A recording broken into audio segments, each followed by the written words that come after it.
आपका easyhouse.com YouTube channel पे स्वागत है। आपका one stop solution for all your investment needs. हम इस वीडियो में म्यूचुअल फंड्स क्या होते हैं और उनमें पैसा इन्वेस्ट क्यों करना चाहिए कवर करेंगे। अगर आप इन्वेस्टमेंट करना चाहते हैं अपने फ्यूचर गोल्स के लिए या फिर अच्छे रिटर्न्स के लिए, म्यूचुअल फंड्स आपके इन्वेस्टमेंट पोर्टफोलियो का बहुत अच्छा पार्ट बन सकता है। ये वीडियो उन लोगों के लिए यूज़फुल है जो फ्यूचर में इन्वेस्ट करना चाहते हैं। वीडियो में देखेंगे कि म्यूचुअल फंड्स क्या होते हैं, इनमें क्यों इन्वेस्ट करना चाहिए, म्यूचुअल फंड्स के फ़ायदे क्या हैं, types of mutual funds, tips कि आप कैसे सही म्यूचुअल फंड चूज़ कर सकते हैं। और अगर आप म्यूचुअल फंड्स के बारे में कुछ और भी इन्फॉर्मेशन जानना चाहते हैं तो प्लीज़ कमेंट्स में मेंशन करें। तो आइए समझते हैं कि म्यूचुअल फंड्स क्या हैं। म्यूचुअल फंड्स एक पूल ऑफ फंड्स है जिसमें बहुत सारे लोग पैसे डालते हैं और इस पूल ऑफ फंड्स को इन्वेस्टमेंट एक्सपर्ट्स या फंड मैनेजर्स मैनेज करते हैं। फंड मैनेजर्स इस फंड्स को इन्वेस्ट करते हैं शेयर्स में, बॉन्ड्स में, कॉर्पोरेट बॉन्ड्स में, रियल एस्टेट में, गोल्ड या सिल्वर में या कोई और एसेट्स में। जो रिटर्न्स इस फंड से होता है वो इन्वेस्टर्स में डिस्ट्रीब्यूट करा जाता है। एक एएमसी है जिसमें ये सब फंड मैनेजर्स काम करते हैं। एएमसी एक कंपनी होती है जो म्यूचुअल फंड्स रन करती हैं। इंडिया में बहुत सारी बड़ी कंपनीज़ हैं जैसे SBI mutual funds, HDFC, ICICI. AMC कोई फ्री में काम तो नहीं करती हैं, इसीलिए आपके फंड में से 1 से 2% फंड मैनेजमेंट फीस लेती हैं। इसे एक्सपेंस रेशियो भी कहते हैं। इंडिया में फंड प्रोटेक्शन, इन्वेस्टर प्रोटेक्शंस के बहुत ज़्यादा रूल्स हैं और म्यूचुअल फंड्स एक हाईली रेगुलेटेड इंडस्ट्री है। इसे रेगुलेट करता है एसबीआई, जिसका फुल फॉर्म है securities exchange board of India. अब देखते हैं कि म्यूचुअल फंड्स में क्यों इन्वेस्ट करना चाहिए। जब आप हर मंथली पैसे कमाते हैं तो आपके पास ऑप्शन होता है कि आप इस पैसे को सेविंग्स अकाउंट में रखें या कहीं और इन्वेस्ट कर दें, जैसे गोल्ड या प्रॉपर्टी खरीद लें। अगर आप अपने पैसे को सेविंग्स अकाउंट में ही रखते हैं तो आपको बस 3 से 4% का इंटरेस्ट मिलता है, जो इन्फ्लेशन से भी कम है। इंडिया में इन्फ्लेशन आज की डेट में 4% के आसपास है। इन्फ्लेशन क्या होता है? इन्फ्लेशन आपके पैसे को ख़त्म करता है। इन्फ्लेशन मतलब महंगाई। जो पैसे जो चीज़ आप अपने पैसों से आज खरीद सकते हो वो कल एक्सपेंसिव हो जाएगी, जैसे बच्चों की फ़ीस, खाना एक्सेट्रा। सो आपको अपने पैसों को प्रोटेक्ट करने के लिए इन्वेस्ट करना चाहिए और इन्वेस्टमेंट से इन्फ्लेशन से ज़्यादा रिटर्न जनरेट करने चाहिए। इसीलिए आप एफडी बुक करते हैं, लेकिन अनफॉर्चुनेटली एफडी में पैसा ब्लॉक हो जाता है और एफडी में बस 6 to 7% रिटर्न आते हैं। और अगर आप हायर टैक्स ब्रैकेट में हैं तो आपका रिटर्न पोस्ट टैक्स बस 4.5% आता है। आपके पास एक ऑप्शन और होता है कि आप रियल एस्टेट में इन्वेस्ट करें, लेकिन रियल एस्टेट में इन्वेस्ट करने के लिए आपके पास लाखों करोड़ों रुपए होने चाहिए।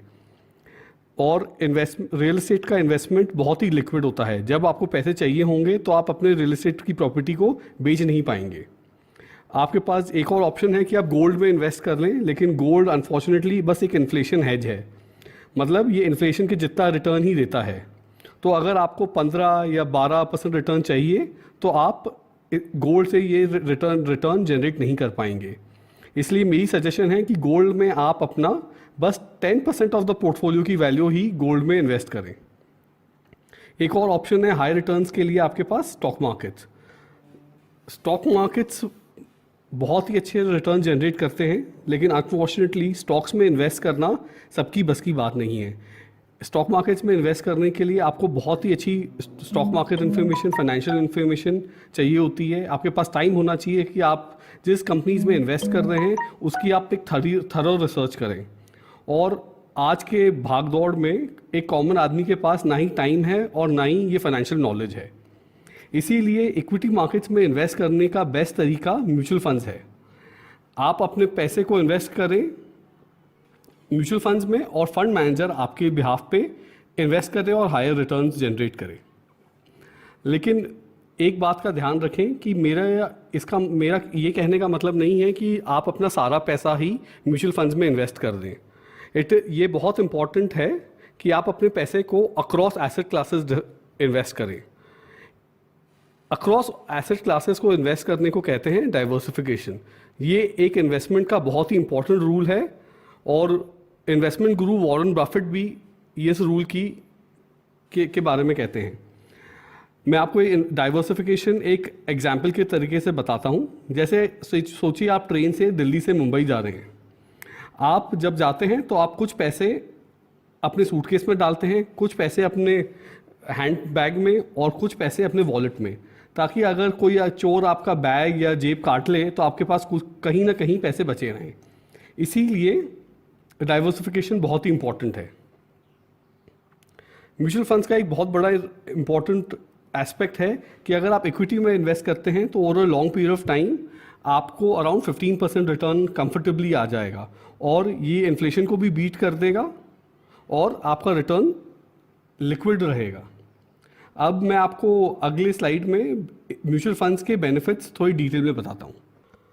Let's look at the benefits of investing in mutual funds. Mutual funds में इन्वेस्टमेंट करने के क्या फ़ायदे होते हैं। एक बहुत बड़ा फ़ायदा जो हम पहले से भी बता रहे थे कि डाइवर्सिफिकेशन। इसमें फंड मैनेजर सारे पैसे एक कंपनी में नहीं डालता, वो अलग अलग कंपनियों में इन्वेस्ट करता है। तो लगभग 30 से 50 कंपनियाँ। तो इससे ये फ़ायदा होता है कि अगर एक कंपनी का रिटर्न ख़राब होता है या फिर एक कंपनी एक साल में अच्छा नहीं करती है तो बाकी कंपनियां का रिटर्न उनसे उस कंपनी से कुछ अनरिलेटेड है और वो कंपनियों का रिटर्न्स, स्टॉक के returns will generate good returns for you. तो ये अच्छा डाइवर्सिफिकेशन हो जाता है। एक और बेनिफिट जो म्यूचुअल फंड्स का है कि इमेजिन करिए कि आपके पास 10,000 रुपये हैं और आप इक्विटी मार्केट्स में इन्वेस्ट करना चाहते हैं, लेकिन जैसे MRF का स्टॉक 65,000 या 70,000 का कोई है तो आप उसको इन्वेस्ट नहीं कर सकते, या 10,000 है तो आप एक ही शेयर खरीद सकते हैं। तो आपका सारा एक्सपोजर उसी कंपनी में है और आपके सारे 10,000 रुपये भी लग गए हैं। इन म्यूचुअल फंड्स में क्योंकि बहुत सारे लोग एक साथ पैसा कलेक्ट करके इन्वेस्ट करते हैं, आप मिनिमम इन्वेस्टमेंट 100 रुपये भी कर सकते हैं, 1,000 रुपये भी कर सकते हैं, 1 लाख रुपये भी कर सकते हैं, 1 करोड़ रुपये भी कर सकते हैं। सो सैलरीड आदमी के लिए जो मंथली अर्निंग कर रहा है और उसके साथ एक साथ पैसा नहीं है, वो छोटे छोटे अमाउंट्स में भी रेगुलरली म्यूचुअल फंड्स में इन्वेस्ट कर सकता है। ये बहुत बड़ी इंपॉर्टेंट बेनिफिट है म्यूचुअल फंड का। तीसरा बेनिफिट ये है कि म्यूचुअल फंड में आपको एक प्रोफेशनल फंड मैनेजर जिसको बहुत 15-20 साल का एक्सपीरियंस है स्टॉक मार्केट्स का, उसकी एक पूरी इन्वेस्टमेंट टीम है, उनकी एक्सपर्टीज़ आपको मिल जाती है जो एक नॉर्मल आदमी के पास उतना फाइनेंशियल नॉलेज और उतना टाइम नहीं होता। तो ये प्रोफेशनल टीम ही सारे इन्वेस्टमेंट डिसीजंस लेती है। तो ये बहुत बड़ा बेनिफिट मिल जाता है। चौथी बात है कि लिक्विडिटी होती है कि आपको जब अपने पैसे की ज़रूरत है तो आप उस पैसे को, उस एसेट को बेचें और आपके पास तुरंत पैसा आ जाए। अब म्यूचुअल फंड्स वेरी लिक्विड हैं, मतलब आपने जब जैसे ही आपने आज आपको पैसे की ज़रूरत पड़ी और आप सोचें कि मैं अपने इन्वेस्टमेंट को बेच देता हूँ म्यूचुअल फंड से, तो 1 और 2 दिन में डिपेंडिंग कौन से फंड में आपकी इन्वेस्टमेंट है, आपके बैंक अकाउंट में पैसा आ जाता है। एक और एडवांटेज है कि म्यूचुअल फंड्स बहुत ही रेगुलेटेड हैं। सेबी इनको रेगुलेट करता है। SEBI works for the investor protection के लिए, वो अलग अलग रूल्स बनाता है म्यूचुअल फंड इंडस्ट्रीज़ के लिए, रेगुलेशंस लाता है टाइम टू टाइम कि आप इन्वेस्टर का पैसा सेफ रहे और इन्वेस्टर की राइट्स प्रोटेक्ट रहें। अब देखते हैं हम टाइप्स ऑफ म्यूचुअल फंड्स में। म्यूचुअल फंड्स का क्लासिफिकेशन बेस्ड होता है कि वो किस एसेट में इन्वेस्ट करते हैं।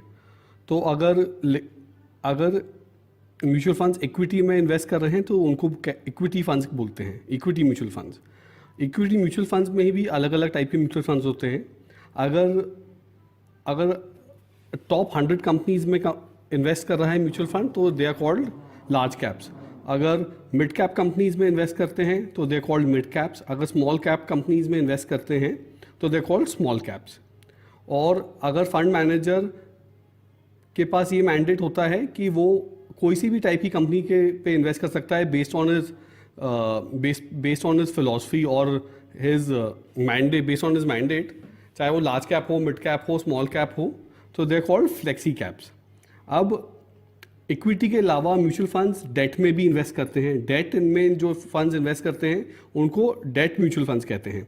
अब डेट में अलग अलग टाइप के फंड्स होते हैं, कॉर्पोरेट बॉन्ड्स में जो इन्वेस्ट करते हैं, गवर्नमेंट बॉन्ड्स में करते हैं, ट्रेजरीज में करते हैं।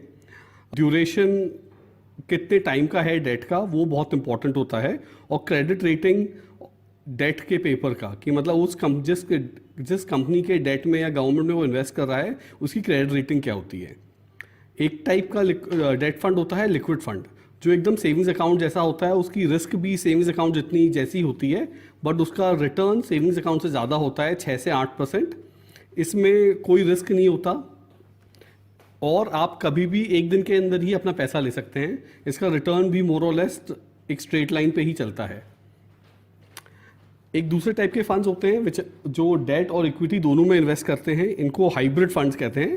पहले इनका नाम बैलेंस फंड होता था, और अगर फंड 65% इक्विटी और 35% डेट में इन्वेस्ट करता है तो इसकी टैक्सेशन इक्विटी की होती है, और आपको जो डेट से रिटर्न आ रहा है वो विदाउट टैक्स आपके पास आ जाएगा अगर आप 1 साल तक ज़्यादा होल्ड करके रखते हैं फंड को, और उसकी टैक्सेशन इक्विटी में हो जाती है। तो ये इनका फ़ायदा होता है। फंड्स होते हैं जो गोल्ड में इन्वेस्ट करते हैं, then they are index funds जो इंडेक्स में इन्वेस्ट करते हैं, जो ETFs में इन्वेस्ट करते हैं they are called ETF funds, और फंड्स ऑफ फंड्स होते हैं। Now let's look at tips on investing in mutual funds. So अगर आप देखेंगे कि पहली बात जो है कि जिस फंड का ट्रैक रिकॉर्ड अच्छा है वो फंड फ्यूचर में ही भी उसकी चांसेस ऑफ परफॉर्मेंस बहुत अच्छी है। तो जैसे आप देखिए कि कोई क्रिकेट में बैट्समैन होता है विराट कोहली या सचिन, वो 1-2 इनिंग्स में अच्छा नहीं करेगा, लेकिन over a long period of time जिसकी एवरेज इन बैट्समैन की एवरेज 55 या 60 है, वो इसी एवरेज के हिसाब से जनरली खेलेंगे, तो ये अच्छी बैटिंग करेंगे आपके लिए। वैसे ही जो फंड जो उसका ट्रैक रिकॉर्ड पास्ट में अच्छा रहा है वो अच्छा रिटर्न देगा आपको फ्यूचर में। दूसरी चीज़ जो आपको देखनी है वो ये है कि इन्वेस्टमेंट ऑब्जेक्टिव। आपको ये देखना है कि हर म्यूचुअल फंड में एक इन्वेस्टमेंट ऑब्जेक्टिव होता है कि वो क्या कर रहा है, वो कैसे पैसे जनरेट कर रहा है। अगर इक्विटी फंड होता है तो वो करता है कि मैं लॉन्ग टर्म में पैसे के रिटर्न्स दूंगा। अगर आपको शॉर्ट टर्म के लिए पैसे इन्वेस्ट कर रहे हैं 3 महीने के लिए, तो आप इक्विटी फंड्स में लॉन्ग टर्म के लिए इन्वेस्ट कर रहे हैं, तो उसमें आपको रिस्क ज़्यादा है। तो बहुत इंपॉर्टेंट है कि जो आपका फ्यूचर इन्वेस्टमेंट गोल है उसको आप इन्वेस्टमेंट ऑब्जेक्टिव के साथ अलाइन करें। दूसरी बात यह है कि आपको रेगुलरली इन्वेस्ट करना है। ऐसा नहीं है कि मैंने एक बार इन्वेस्ट कर दिया। जनरली म्यूचुअल फंड्स एक टेंडेंसी लाते हैं इन्वेस्टर के अंदर, स्पेशली स्मॉल इन्वेस्टर्स के लिए जो SIP करते हैं, कि वो आपको रेगुलरली इन्वेस्ट करते हैं, तो उसको आपकी रिस्क बहुत कम हो जाती है। So it gives you. और दूसरी चीज़ है कि आपको पेशेंस रखना है, कि मार्केट सीधा नहीं जाता कि हर साल आपको 10% या 8% या 15% या 20% रिटर्न देगा वो फंड्स किसी साल 5 दे सकता है, अगले साल 30 दे सकता है, 40 दे सकता है, नेगेटिव आ सकता है। तो आपको पेशेंस रखना बहुत ज़रूरी है। एक और बात आप ध्यान रखिए कि मार्केट्स में फ्लक्चुएशंस होंगे और बड़े फ्लक्चुएशंस होंगे, जैसे 2008 का फाइनेंशियल क्राइसिस था या 2000 का .com बबल बर्स्ट हुआ था। तो इस वक्त मार्केट्स क्रैश हुए थे 20, 30, 40%। तो इन टाइम्स में अगर आपके पास एक्सेस पैसा है तो आपको इसको इन्वेस्ट करना चाहिए। जैसे अगर आप SIP कर रहे हैं तो आप SIP का अमाउंट बढ़ा सकते हैं या लमसम इन्वेस्टमेंट कर सकते हैं। तो इससे क्या होगा कि आपका गोल जल्दी अचीव हो जाएगा और आप मार्केट को सस्ते में खरीद रहे हैं और महंगा बेच रहे हैं। ये बहुत बड़ी बात है कि आप सस्ता खरीदें और महंगा बेचें, और ये क्रैशेज एक अपॉर्चुनिटी देते हैं इन्वेस्टर्स को करने के लिए।